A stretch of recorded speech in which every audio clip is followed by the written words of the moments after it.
when you have a running back room as deep as you do, how do you figure out that rotation? Do you go in with a script to a game, or is it by feel? And is it just you, or is it the whole staff? If I know that's a lot to throw at you, but do you get the gist of what I'm saying?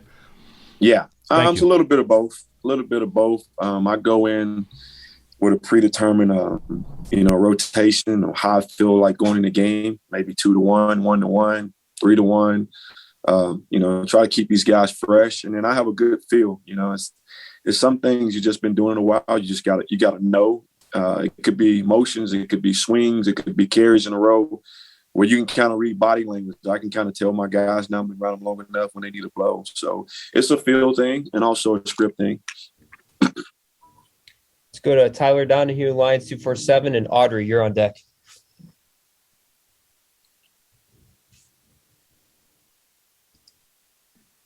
Thanks. Jaywan, how you doing? Good to speak with you. You too, Todd. I'm sure you're thrilled to get Noah Cain for consecutive starts this time around. What through 2 games back on the field, where is he at physically, mentally for you?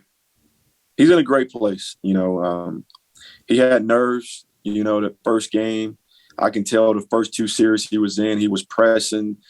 Almost like the first time playing again. He had those jitters, and go back to 2 years in a row, the kid started a game and he got hurt in both games. So he had to get over that mental hurdle. And I think when I pulled him out the game and got Kevon in and got him kind of gave him a chance to reset and, kind of get his flow into the game. And I think that's when he kind of took off and like, you know what, I've been here before. I'm over the nerves. I made it through the first drive, the first start.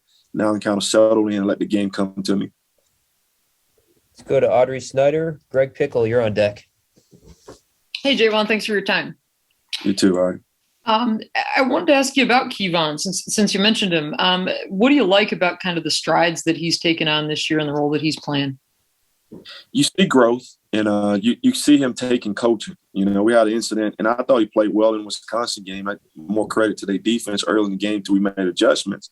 It was a moment where you saw the youth in him where he ran a play where the ball should have stayed right. He bounced left trying to make a play. And I always teach my guys situational football. You also got to know the flow of the game.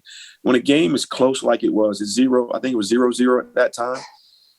When we were struggling on getting ourselves to be a second and manageable, third and manageable, we can't take negative plays. And we pride ourselves on being a running back room who don't deal with negative plays. We don't want negative plays at all. We've been a very efficient unit. And, you get us down to 2nd and 14. We'll make it hard to convert on a third down situation, 3rd and long in a game where, one mistake makes a difference in the outcome of a game. So it was a good learning experience for him. I think having Noah Cain going to be a great influence for him on learning how the game flows and how to trust your running ability. Because he's a kid who's gifted. He got the ability to make people miss. He can jump cut like a small guy. But he don't give himself enough credit when he can run behind his pads and just make the crowd move. And so I think seeing Noah approach to the game going to be a great, I want to say not a mentor, but a great example of how to play the game, how to play the position, especially with a guy who got so many different attributes to be a complete running back. Let's go to Greg Pickle, and Alexis, you're on deck. Hey, Coach, thanks for your time. Thanks, Greg. When you look at a weekend like this from a recruiting perspective, what are the biggest challenges you face as an assistant coach, both good and bad, I guess you could say, and how important is this weekend since you've been here for a few now in terms of getting guys into a class, whether it's this one or down the road? Well, the best recruiting is winning. It starts with winning the game. None of that other stuff matters. The atmosphere is going to be great. It's no different than it was last week. So you have to make sure your priority, your focus is on the game. You love up the kids when they get here. The atmosphere will take care of itself, but the product, the kids still want to come to a system where, the product is going to be, you can sell your product. You can see the success on the field by position as a team, and not get caught up in it. So I think it's a unique thing for us at Penn State to be able to have over 100-some thousand people here dressed in all white. The atmosphere is going to be amazing. And the kids kind of already get that feel. But the best way to continue a great recruiting class and finish recruiting class is winning. And at the end of the day, that's the only thing that matters. Let's go to Alexis Yoder with the Collegian, and Elton, you're on deck. Jaywan, staying with the recruiting mindset, how did your relationship with the state of Florida develop, like your connections to high schools in that area, such as IMG Academy, and why do you always seem to target those schools when it comes to a recruiting standpoint? Well, I'm from Florida, so I have a deep connection. My dad was a coach. My mom was a coach. I've been a coach down there for 6 years. I played in Florida. I'm connected with a whole bunch of friends that we grew up playing with each other and against each other. And it's a sign of respect. You know, when people in Florida trust you, they'll go to bat for you. When they don't trust you, you stay an outsider. So I got a unique background just because I'm from down there, and I come from an area where when we played back in the day, we probably had one of the best programs in all the state of Florida. So name recognition helped. I have a track record for doing this over 13 years, and they know when I get a kid from Florida, I take care of them like my own. And as far as going to schools, you want to go to schools where you trust the people that's coaching at those schools too, because you just can't go get a handful of kids because you never know how they develop, how their transition is going to be, because everybody can't come to Penn State. So you got to be selective on what type of kids that fit this area, especially when it comes to some city kids. City kids used to be in the city schools, you know, where. So I think it goes hand in hand, and I think at the end of the day, it's the biggest thing is relationship. It's no different than dating. When you're trying to find a husband or a wife, it's relationships. You got to build to that point where it's a trust thing there before you take the next step.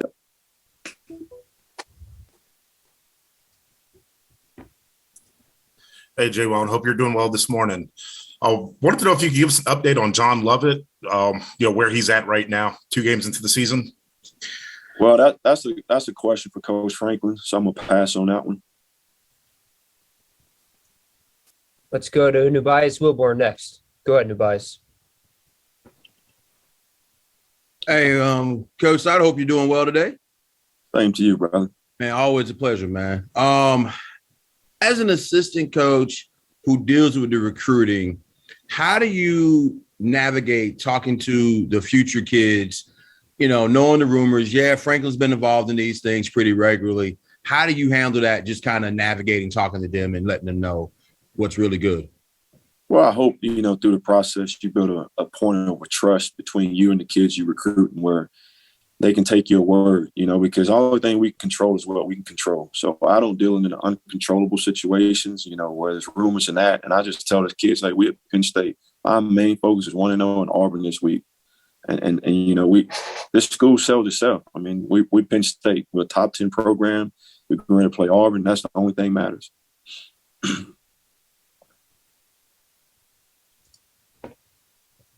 Mark Brennan, go ahead.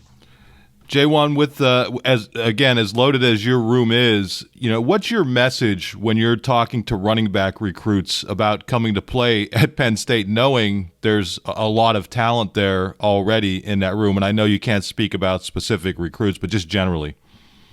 Well, you always tell them, Mark, the best player's going to play, no matter you're a freshman, sophomore, junior. And, fortunately for us, we had a role where, these guys were leaving out of here 3 years, and the most important thing now, we're in a new age of kids, and they want to be fresh leaving college football. They don't want to go to a system where for 3-4 years, you're going to be taking every carries, 40, 50 carries, because all the kids we recruiting, they all think about playing on Sundays. And you got to understand where the landscape is, and you got to understand the dynamics of that, and you can sell it. You look at Miles, been here for 3. You look for Saquon, been here for 3. Journey was on that track for being 3. So it speaks volume of our process and how we go about handling the kids, and then being transparent, and for us to be a national championship team, we have to have rooms that's that deep, because look at last year. I mean, you a couple of players away from being down to 2 running backs, period. So you just tell them opportunity to play, and the best player going to play, and you stand on that. Let's go to Tyler Donahue. Greg Pickle, you're on deck. Jaywan, you told us that you really challenged Evan Ford during the offseason to take the next step in his career. Where is his development at right now? And can you also give us an indication of how Keziah Holmes is coming along in his second year? Well, as far as Devin, the thing about Devin, if I was a head coach and he wanted to get into coaching, I'd hire him right away. the kid got a bright future. He got a bright mind in the game. You know, his biggest hurdle, he overanalyzed things. And you know, when you play football and play running back, you got to react on instincts. You got to react to your training, what you see on film, and just turn it loose. I thought last week was one of those weeks where he just finally turned it loose, you know, whether practicing the game and where he got out there and he was able to execute and play at a high level for us. So I was really pleased where he was at last week from a playing standpoint. As far as Kazai Home, he's developing. I mean, he's a young kid, one of the strongest running backs in the room, one of the fastest guys in the room. And he's still learning what it takes to be a running back. You know, I told him last year when we had the end of the year meeting, we're using an athlete playing running back. You got to understand the intricacy of playing running back, from being able to run behind your pass. You're not going to always be the fastest guy. Learn how to finish in protection. So he's a kid that's very honest with himself. He's aware of where he needs to work on. And it's a process, and he's willing to do whatever it takes to get better and develop. And he's a kid that takes coaching, great young kid, you know, and like I said, like a lot of times it should be hard to play at running back at Penn State, the way we recruit and the way we developing guys. So he's waiting his turn. He's willing to do whatever it takes to get better. He's a kid that asks a lot of questions. I thought he had a great summer. He was one of those kids that was always over here doing extra. Always doing extra, grabbing Journey on the weekend. They was coming over here doing stuff together. So it's just a process. We always said, you know, I go back to these reference. Miles was his third year before he became a guy. You know, he had played behind Saquon, barely played the first 2 years. It took Journey 3 years before he came on. So sometimes it takes guys a little bit longer. There's nothing wrong with that. It's like guys who cry about redshirt. Some of our best players ever played this game redshirt and develop. You know, some guys don't get the same coaching as from Coach Z to Coach A. So it's a developmental standpoint too for a lot of these kids when they come here. Let's go to Greg Pickle and then New Bias. Coach, what's the one thing you missed or maybe you didn't get all the information you could have last year compared to this year now that you can go back on the road and recruit in the fall? As from a recruit standpoint? Yeah. Yep. Well, I just think being in front of people, you know, being on the sideline, being able to watch practice, to go from Miami Central to Miami Northwestern, use them as an example, and see who that coach from that school compliment from that team that they played against. Because word of mouth, to me, from a lot of people that I trust, means a lot. You know, going to Northern Virginia and actually knows coach in the area on Jimmy Chris, for example, who's here, how is he as a player when you play against him, coach? Does he got a finishing mentality? Do you see him developing on this level? So people you trust, man, goes a long way because you can't see everybody. So there's got to be certain coaches out there you trust that, you know, that guy does a good job of not only selling his kids, but he sells the kids in the program. So, hey, maybe I need to take his word for this kid. And just like to me, like, and I'll go back to this. I know I'm jumping all over the place. To be able to get in front of people and see kids in pressure situations, because you'd be amazed how much you can learn about a kid watching him practice, goal line standing, you know, whether the defensive player and offensive player, quarterbacks, you know, playing quarterback. I like to see a guy live. I like to see his mechanics. How do he drive the ball in traffic? How do he move in between tackles? You know, kickers, you want to see those guys live. So for me, being present is the most important thing for me. And I know I'm a little bit different, but I think you give yourself a best chance for more hits on kids than you do misses when you get a chance to see them. We have time for a few more. Let's go to New Bias and then Mark. How do you talk to recruits as well as current players as a running back coach when it seems more and more the running back position is devalued in the NFL? And how do you combat that and change that possibly? It's funny you say that because maybe from a draft standpoint, it's devalued. But the position is still the position. At the end of the day, the running back impact the game probably more than anybody besides the quarterback. The center, the quarterback, and then the running back touch the ball more than anybody. So at some point, you're going to need to pound the game out to win it. You're going to be in a goal line stands where the ball probably going to go to the running back. You're going to be in a 4-minute offense situation where you want the running back the ball in the running back end. And if you look, I would say the last 2 years, there is a value of running backs coming back. You know, you look at the draft, guys getting drafted higher.